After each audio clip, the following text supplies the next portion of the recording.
al 25. El Evangelio según San Mateo, capítulo 1, versículos del 18 al 25. Hoy continuamos esta pequeña serie de mensajes, ya que le dimos una pausa a la serie de mensajes que estábamos llevando de Efesios por motivo de la celebración de la Navidad. Y nuestra serie de mensajes es precisamente Dios con nosotros, que este es el mensaje en sí mismo de lo que es la Navidad. Y en esta tarde del Señor vamos a reflexionar acerca del siguiente tema y le hemos titulado No temas. No temas. Mateo capítulo 1, versos del 18 al 25. Y si ya lo tienen y su condición física se lo permite, le pido que estemos en pie para hacer lectura de estos pasajes en reverencia a la palabra del Señor. Mateo capítulo 1, versos del 18 al 25. Y hacemos lectura de estos pasajes en el nombre del Padre, del Hijo y del Espíritu Santo. Amén. Y dice así la palabra del Señor. El nacimiento de Jesucristo fue así. Estando desposada María, su madre, con José, antes que se juntasen, se halló que había concebido del Espíritu Santo. José, su marido, como era justo y no quería infamarla, quiso dejarla secretamente. Y pensando él en esto, he aquí un ángel del Señor le apareció en sueños y le dijo: José, hijo de David, no temas recibir a María tu mujer, porque lo que en ella es engendrado del Espíritu Santo es. Y dará a luz un hijo, y llamará su nombre Jesús, porque él salvará a su pueblo de sus pecados. Todo esto aconteció para que se cumpliese lo dicho por el Señor por medio del profeta, cuando dijo: He aquí una mujer concebirá y dará a luz un hijo, y llamará su nombre Emmanuel, que traducido es Dios con nosotros. Y despertando José del sueño, hizo como el ángel del Señor le había mandado y recibió a su mujer. Pero no la conoció hasta que dio a luz a su hijo primogénito y le puso por nombre Jesús. Pueden sentarse, mis queridos hermanos. Yo estoy convencido por el testimonio de las Escrituras y también por la experiencia personal de que el Señor tiene un propósito para con cada uno de nosotros. Algunos propósitos pueden lucir más espectaculares que otros, pero a fin de cuentas todos tenemos un propósito en el plan de Dios. Dios nos quiere usar para su gloria. Y cuando nosotros estamos apercibidos de que el Señor precisamente nos quiere usar para llevar a cabo sus propósitos, nos puede producir dos tipos de reacciones o dos tipos de impresiones. Lo primero es que nos puede provocar realmente una actitud de alegría, pero al mismo tiempo nos puede provocar una actitud o un sentimiento de temor. De alegría porque el ser incluido dentro del plan glorioso de Dios, en el plan redentivo de Dios, de llevar a otros a la salvación que es en Cristo Jesús, definitivamente es un gran privilegio, es un gran honor para cualquier ser humano. De hecho, no hay un servicio más alto debajo del sol que no sea el de servir a Cristo. Usted podrá tener la mejor posición social, usted podrá tener la mejor posición de influencia política y de gobierno, pero jamás se va a comparar con el privilegio de servir a Dios.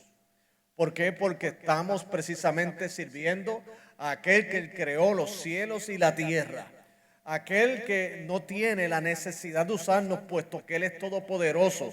Sin embargo, nos incluye no solamente en su plan de salvación, sino que también nos incluye en su plan de servicio con el fin de Él glorificarse. Así que es un motivo de mucha alegría, pero al mismo tiempo puede producir ¿qué? Temor. Temor, ¿por qué? Porque reconocemos que en nosotros no se encuentra la capacidad completa de poder servir a Dios de manera perfecta. Cada uno de nosotros reconocemos nuestras limitaciones y también reconocemos nuestro pecado. Y que estamos en un proceso de santificación, estamos en un proceso de crecimiento y conscientes de nuestras debilidades.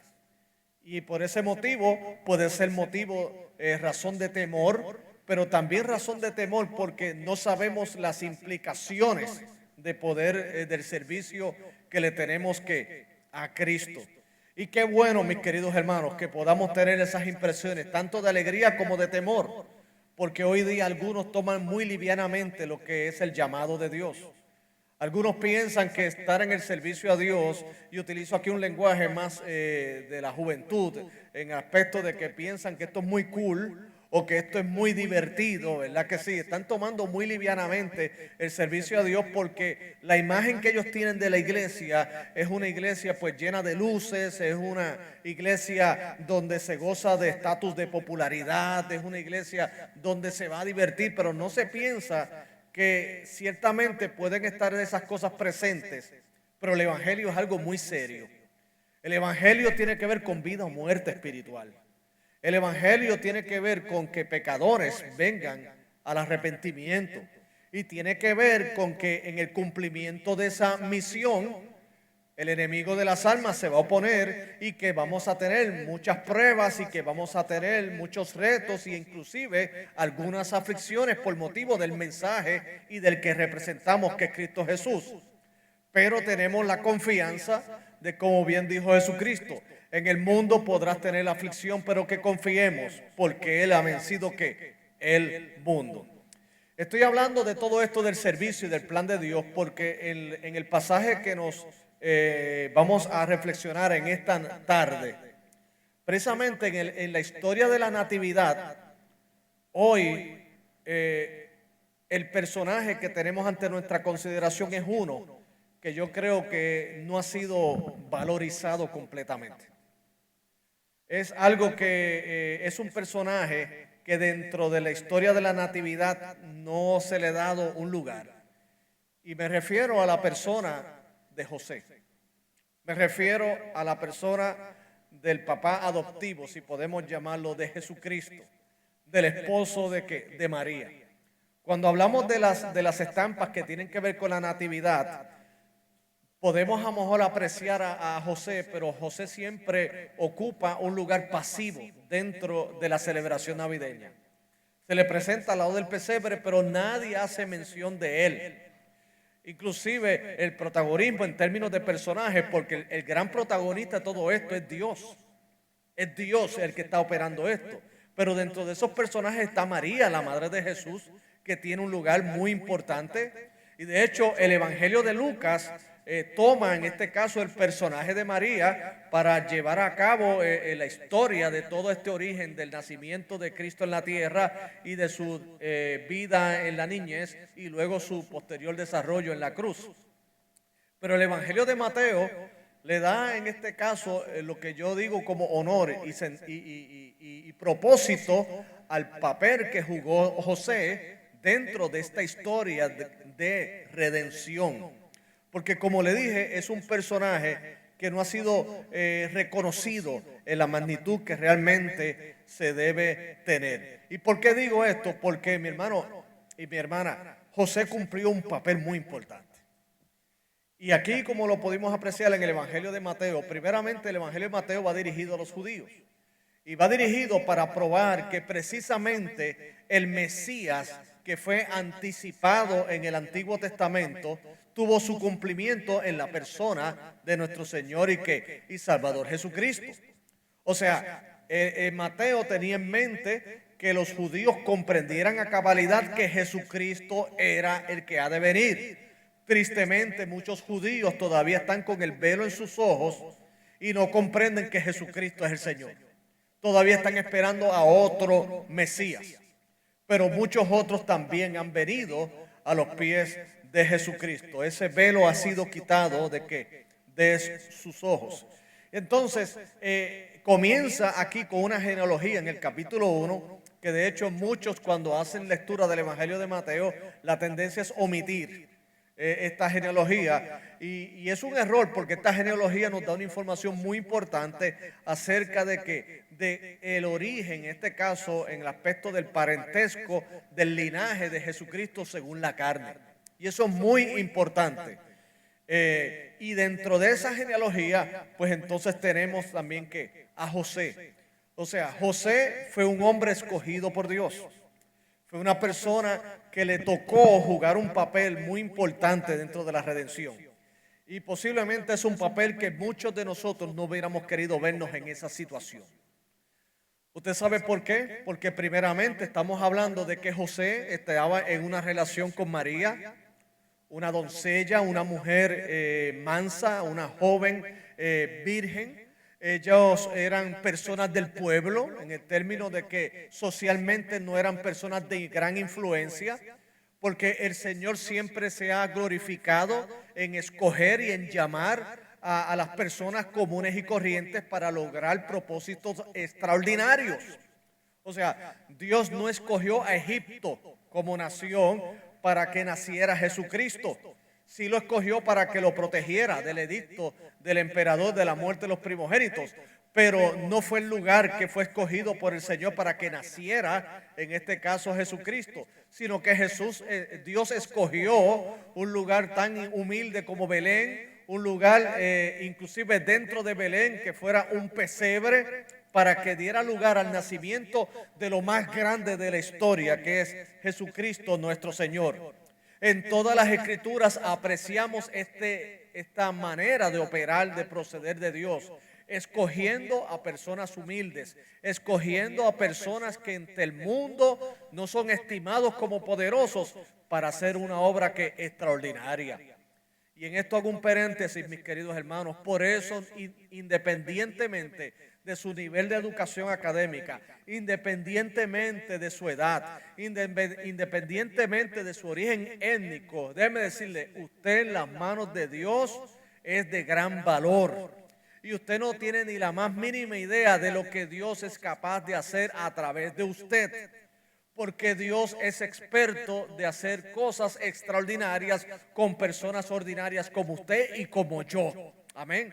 Y esto es lo que hace hermoso el Evangelio de Cristo. O sea, para mí el Evangelio trasciende el aspecto de lo que es lo religioso, de lo nominal y simplemente denominacional religioso. O sea, para mí el Evangelio es una vida. Nosotros creemos que Dios vive, que Dios es real, que el Espíritu Santo está presente entre nosotros y que el Espíritu Santo es dinámico y que el Espíritu Santo obrará en nuestros corazones conforme al plan soberano de Dios. Y el plan soberano de Dios no es que simplemente seamos espectadores de un mensaje, sino que también seamos hacedores de ese mensaje y que llevemos ese mensaje a otras personas. Y eso es lo que lo hace extraordinario, que Dios nos utilice. ¿Para qué? Para su gloria. Por eso, hermano, nunca subestimen lo que Dios puede hacer a través de usted. Posiblemente usted se ve como otros personajes bíblicos que se vieron que en la carne no había algo que llamara la atención como para ser utilizados por Dios, o que tienen muchos defectos. Óigame, si Dios ha de hacer algo, que yo sé que lo va a hacer, óigame, no le ponga ninguna excusa a Dios, porque Dios se va a glorificar a través suyo, a través de cada uno de nosotros. Y nosotros creemos que la Iglesia Bautista Central Hispana, Dios la ha puesto en este lugar, no solamente para hacer de impacto a la comunidad hispana de esta zona, sino para levantar otras iglesias en el noreste de los Estados Unidos y podamos seguir propagando este evangelio en nuestra comunidad representativa. Y Dios es el que hace la obra. Nuestra total confianza está en Él. Bendito sea su nombre. Y aquí José fue escogido por Dios para ser parte de ese plan redentivo, pero su papel era cuidar, en este caso la que iba a ser la recipiente de la gracia del Espíritu Santo para concebir a Cristo, y no fue otra que su esposa. Oye, yo quiero que desde el punto de vista humano usted se ponga en esta situación. José tenía una vida muy normal con María, muy normal. Hasta que un día él se entera de que ella había concebido del Espíritu Santo. O sea, tenía una vida común y corriente, una vida tranquila, y de momento estos dos personajes comunes y corrientes vienen a ser parte de una historia demasiado trascendental en la humanidad. Y es que primeramente tu esposa va a concebir del Espíritu Santo. ¿Entendió eso? O sea, desde el punto de vista humano, José debió haber sentido temor. José tuvo que haber sentido confusión. José tuvo que haber sentido ansiedad. Porque hermano, esto no es una noticia de fácil manejo. Para nosotros reflexionar en esta historia hoy es fácil. Pero ponernos en el lugar de José en ese momento, e inclusive de María, pero lo que nos ubica en esta tarde, que es José, ¿cómo debió haber recibido esa noticia, ese impacto? De momento toda su vida cambió. De momento su rutina cambió para ser parte de la redención de Dios, para que Él fuera el que cuidara, como dije anteriormente, a la madre del Salvador de la humanidad. Entonces, en esa situación de ella quedar embarazada y es recibir esa noticia de que ella fue concebida del Espíritu Santo, óigame, muchas cosas pasaron en su mente. Como primero dice en el versículo 19, que él era un hombre justo y él no quería infamarla. O sea, él no quería afectarle a ella. Porque sencillamente, si él se presentaba ante la sociedad con la situación que estaba pasando, pues óigame, la iban a estigmatizar, le iban a marcar. Porque esto no es una historia fácil de llevar a la sociedad y decirle, miren, mi esposa está embarazada del Espíritu Santo. Déjeme decirle que si en esa sociedad fue posiblemente, iba a ser definitivamente una noticia demasiado controversial y difícil de creer. Déjeme decirle que algunos, inclusive hasta teólogos y comentaristas bíblicos, han llegado a dudar y poner en tela de juicio la concepción virginal de María.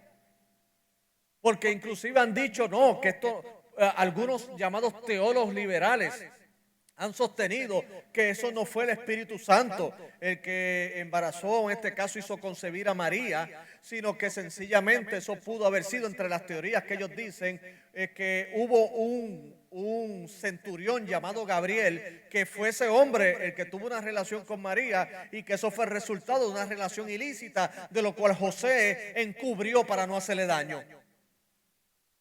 Recuerdo cuando en el seminario, mientras hacía mis estudios, llegó hacia mí, esa es una de sus teorías. La otra teoría es que sostiene que sí, pues María entonces lo tuvo con otra persona que no necesariamente sabemos quién es, pero que Jesús nunca fue ese personaje divino, sino que simplemente los escritos del Nuevo Testamento, influenciados por mitología y por la fascinación que tenían con Cristo, inventaron esta historia. Pero déjenme decirles, mis queridos hermanos, los evangelios son documentos históricos fiables.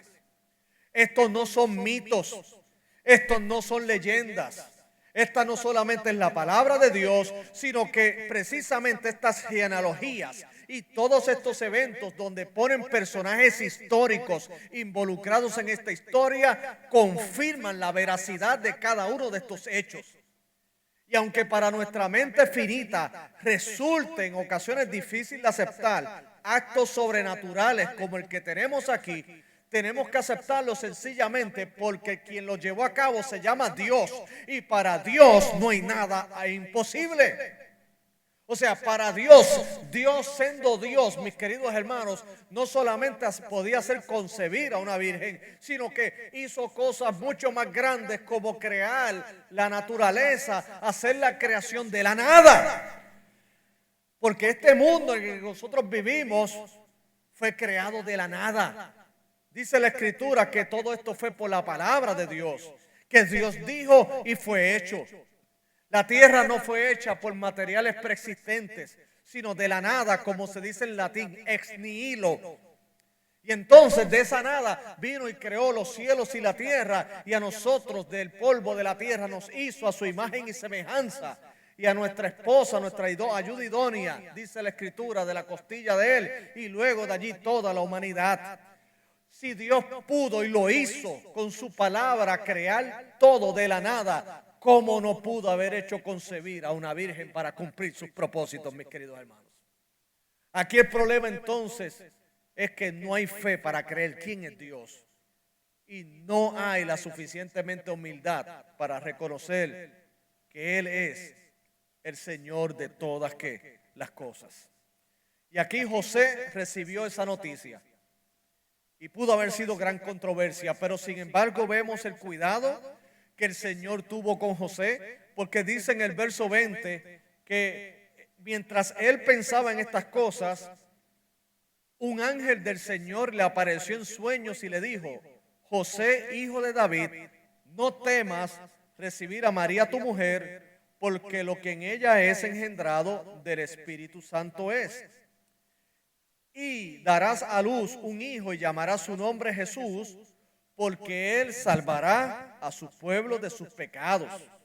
Y todo esto aconteció para que se cumpliese lo dicho por el Señor por medio del profeta, cuando dijo: He aquí una virgen concebirá y dará a luz un hijo, y llamará su nombre Manuel, que traducido es Dios con nosotros. Y despertando José del sueño, hizo como el ángel del Señor le había mandado y recibió a su mujer, pero no la conoció hasta que dio a luz a su hijo y primogénito y le puso por nombre que Jesús.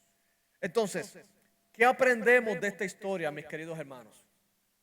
De un hombre que fue incluido en el plan de Dios, fue incluido en el plan de redención de Dios para la humanidad, pero dentro de un área de servicio muy particular, porque a mí Dios me llamó a predicar el Evangelio. A otros los ha llamado a llevar a cabo esta misma tarea, pero en otras funciones. A José le tocó ser el padre terrenal de Jesucristo y de proteger a su esposa y de llevar esta familia en honor y orden. ¿Qué aprendemos? Primeramente, aprendemos lo siguiente, y lo vamos a hacer a modo de principios. Si Dios nos ha llamado a servirle, como en este caso, de una manera bien particular y bien espectacular, llamó a José, no debemos temer, porque sencillamente Dios está detrás de toda nuestra vida. Primero, recordemos, repito, no tengamos temor, porque Dios nos dice que Él está detrás de todo lo que está aconteciendo. En este caso, cuando el Señor envía a su ángel para hablarle a José, le dice: no temas en recibir a María como tu esposa, porque yo estoy detrás de todo esto. O sea, yo estoy al control de todo esto. Yo tengo un plan, yo tengo un propósito. Y ese propósito es que, según la carne, Jesús salga del vientre de María. Yo estoy detrás de todo este proceso. Así que lo primero es: no temas, porque Dios tiene el control de todo lo que ocurre en nuestras vidas. Mis queridos hermanos, la Navidad nos lleva a este mensaje, precisamente: no temas. De hecho, cuando los mismos pastorcitos que estaban en la llamada noche que nacería el Mesías, esa noche su rutina fue interrumpida por una visión angelical, donde se le dijo a ellos: no teman. No teman por lo que están experimentando, no teman por lo que están viendo, no teman por lo que están recibiendo, porque nuevas de gran gozo tienen hoy, que el gran Señor ha nacido. El Señor se está manifestando. Entonces, siempre en el Evangelio hay un repetir de Dios hacia nosotros: es no temas. En este caso, lo de José, como le dije, era dramático, era espectacular, pero aún así todos tenemos un propósito que cumplir. Y cuando llegue ese momento en que Dios revela ese propósito particular a nuestras vidas, recordemos que quien le dijo a José, no temas, es el mismo que nos ha llamado, es el mismo que nos ha comisionado, es el mismo el que nos dará las fuerzas, porque Él está detrás de todo eso. Bendito sea su nombre. No tengamos temor. No tengamos temor de las pruebas que pueden venir. No tengamos temor de las falsas percepciones que otros puedan tener. No tengamos temor inclusive de la persecución que pueda venir. Porque en el caso de José, él tuvo que huir hacia Egipto en un momento dado con María para proteger el niño que estaba en el vientre, porque iban a matar a los primogénitos por causa de esa gran noticia de que venía el rey. Y aun cuando el enemigo de las almas trató de oponerse con todo lo posible para que no naciera Jesucristo, sin embargo no pudo lograrlo, porque para Dios no hay nada imposible. Nada ni nadie podrá detener el propósito de Dios. Aunque se junten contra mí los malignos, dijo el salmista, no tendré ningún temor porque tú estás conmigo. Siempre son más los que están con nosotros que los que están con ellos. Dios es nuestra guarda. Dios es quien nos protege. Guardará nuestra salida y nuestra entrada desde ahora y para siempre, dijo el salmista. No temas, porque todo aquel que ha sido llamado el Señor para un digno servicio a Él, óigame, podrán venir todos los ataques que puedan venir del mundo y de la opresión, pero sin embargo Dios que le librará. Lo segundo, mis queridos hermanos, es que no solamente ese no temas, es porque le está asegurando a José, mira, no temas porque yo estoy detrás de todo esto, no tengas ningún temor en cuanto a lo que otros puedan pensar acerca de tu esposa, no tengas ningún temor de lo que otros puedan pensar sobre ti, no tengas temor de que a ella le pueda pasar algo, no tengas temor de que esto no pueda hacerse cumplir, no temas porque yo estoy detrás de todo eso, sino que también detrás de este no temas está lo siguiente, no temas porque tú has sido escogido por Dios. En este caso, Dios ha escogido a María, pero escogió también a José, mis queridos hermanos. O sea, José es parte de esa familia real. José es parte de ese círculo, de ese núcleo, donde no solamente estaba el reto del nacimiento de Cristo, sino también estaba el reto de la crianza de Jesús. O sea, con José fue que Jesús estuvo en la vocación de la carpintería. Jesús tuvo mucha influencia de ese hombre piadoso. Óigame, qué injusta es la historia teológica que muchas veces no le da el lugar a este hombre. Porque aunque no tengamos mucha información de él, sin embargo, la poca que tenemos es suficiente para decir que era un hombre escogido por Dios y fue un hombre piadoso y que estuvo en los momentos más difíciles. ¿Y qué decir cuando llegó el momento del ministerio público de Jesús, donde él anunció a todo el mundo a viva voz que él era el Mesías y todo lo que conllevaba ese anuncio de su ministerio terrenal? No temas, porque tú has sido escogido por Dios. La Escritura, mis queridos hermanos, en cuanto a nosotros los creyentes, se nos refiere precisamente como eso, un pueblo escogido. Nosotros creemos, como bien dicen las Escrituras, que Dios nos ha escogido aún desde antes de la fundación del mundo, dice en Efesios capítulo 1, verso 3 en adelante.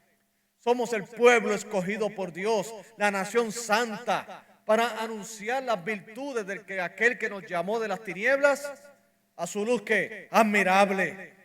Nosotros le amamos a Él porque Él nos amó primero. Como bien le dijo Él a sus discípulos, no me eligieron ustedes a mí, sino que yo os elegí a vosotros. Y os he puesto para que vayáis y llevéis fruto y vuestro fruto que permanezca. Usted y yo estamos hoy aquí porque el Señor tomó la iniciativa y Jesucristo no solamente es la iniciativa de nuestra salvación, sino que es el consumador de nuestra fe también. Él es la A y la Z de nuestra salvación, el alfa y la omega, el principio y el fin. Él es el todo de nosotros, mis queridos hermanos. Por lo tanto, no temamos. No temamos.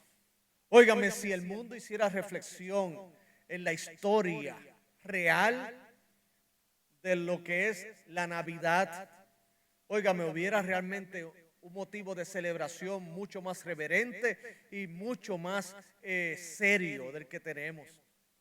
Hoy día, muchos van a celebrar algo que no están honrando al que es la razón de esta celebración. Yo le compartí a los hermanos de esta mañana del servicio que tuvimos en la otra iglesia, que recuerdo cuando yo era adolescente o preadolescente, me invitaron para una actividad que estaban celebrando el bautismo de un niño, de un bebé. Y entonces pues fui a esa actividad y de hecho usted sabe, los hispanos todos somos muy festivos, pero un boricua hace fiestas hasta de una infección en la uña, ¿yo? O sea, el boricua busca una razón para hacer fiesta, olvídese. Si hay un huracán, después del huracán está la fiesta de la sopa, la hace, ¿ok? Si hace mucho calor, olvídese, todo el mundo se pega la manguera, como decimos allá. Entonces está la fiesta de pegarse el agua, ¿ok? Si hay elecciones, hay fiesta antes de las elecciones, y si perdiste, pues hay fiesta para celebrar que no ganaste. O sea, el puertorriqueño es fiestero por naturaleza, es fiestero. Y estaban pues celebrando el bautismo de ese niño. El asunto es que me encuentro a unos amigos allí, y de hecho ya uno de ellos tenía hasta un vaso de licor en la mano, y él me saluda y me dice, Carlos, ¿cómo estás? Yo bien, y me dice, oye, ¿qué es lo que estamos celebrando aquí? Y yo le dije, pero ven acá, ¿tú te colaste o tú fuiste invitado? Y me dice, no, a mí me invitaron, pero yo no sé para qué, y bebiendo. Y yo le digo, pues el bautismo del niño este. Ah, es un bautismo de un niño, ¿en serio? Ah, yo no sabía. Ok, pues gracias, Carlos. Y seguía bebiendo. Y se fue. O sea, yo le diría que la inmensa mayoría de los que estaban allí estaban fiestando, pero no estaban con el verdadero propósito de la ocasión, que era celebrar el bautismo, de este caso, de este infante. El niño dormido. El niño estaba en una esquina. Y todo el mundo celebrando, y el niño ajeno de que la fiesta era en el honor de él, de que él entonces había entrado a la familia de Dios de acuerdo a la teología católica romana. Pero el niño, ningún tipo de conciencia, y lo más triste es que la mayoría de los que están presentes ni sabían por qué estaban allí, y lo más triste es saber que ni les importaba. Le hago esta historia como una analogía, una ilustración de lo que es la Navidad hoy día para muchos. Hoy día usted los va a ver intercambiando regalos, usted los va a ver con fiestas. Pero pregúntele a la persona promedio por qué, y no lo sabe, y lo más triste es que ni le importa. Lo que sí saben es que hay que celebrar y hay que juntarnos en ese gran barco y todos estar en esa fiesta. Y es ciertamente un motivo de alegría, pero todo esto del intercambio de regalos, todo esto de los adornos, todo esto que tiene que ver con las fiestas y las convivencias, es por la razón de que el Verbo se hizo carne y habitó entre nosotros, y Jesús vino a salvar a su pueblo de sus pecados. Por eso es que celebramos. Por eso inclusive hay luces. ¿Por qué? Porque las luces lo que representan es que Jesucristo es la luz del mundo.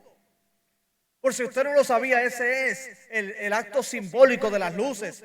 Es que en medio de las tinieblas hay luz. Y algo que es hermoso de cuando salimos aquí ya de noche y vemos esas calazas que se nos escapaban a la vista en días no navideños de noche, pero ahora sabemos que están hasta ahí porque las resaltan, que sus luces. Muchos nos damos hasta dar cuenta, mira, ya hay una casa, mira, porque por las luces. Porque las luces se distinguen de las tinieblas. Así es, Cristo se distingue de todo lo que es. Y nosotros como creyentes somos luminarias en este mundo lleno de tinieblas. Los que somos de Cristo nos debemos distinguir. Todo el mundo en tinieblas, pero donde hay una luz, es porque el Señor ha puesto su vida dentro de ese espíritu que estaba muerto antes. Y en Él estamos vivos y nos ha dado ¿qué? Vida eterna.